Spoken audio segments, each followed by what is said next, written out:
வா வாடா வராது பாய். வாடா. நாங்கள் ஹெல்ப் பண்ணுறோம். என்ன பண்ணலாம்? சும்மா போய்க்கலாம்.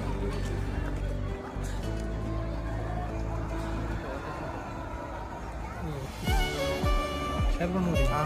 தமிழா ப்ரோ நீங்க? தமிழா? தமிழ் கொஞ்சம் தெரியும். கேரளா. கேரளாவா? ப்ரோ ரெடியா?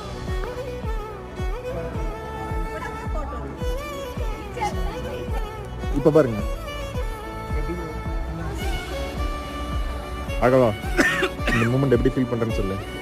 ஆக்சுவலாக ஃபர்ஸ்ட் இவனுங்க சொல்லி ஒரு பொண்ணுகிட்ட எடுக்க சொன்னானுங்க. செம மொக்க கொடுத்துட்டாங்க. அதுக்கப்புறம் ஒரு கப்பலாக போய் ஒரு ஃபோட்டோ எடுத்தேன். அவங்க வந்து காமிச்சதும் ஃபஸ்ட்டு பயந்துகிட்டே இருந்தேன். பட் அவங்க ஓகேனாங்க. ரேண்டம் கிளிக்ஸாக ஒரு 10 ஃபோட்டோ எடுத்தேன். அவங்க சாட்டிஸ்ஃபைட் ஆகிட்டாங்க. இந்த ஃபோட்டோ நான் இன்ஸ்டா பேஜில் போடுறேன். எப்படி இருக்குன்னு பார்த்துட்டு சொல்லுங்கள்.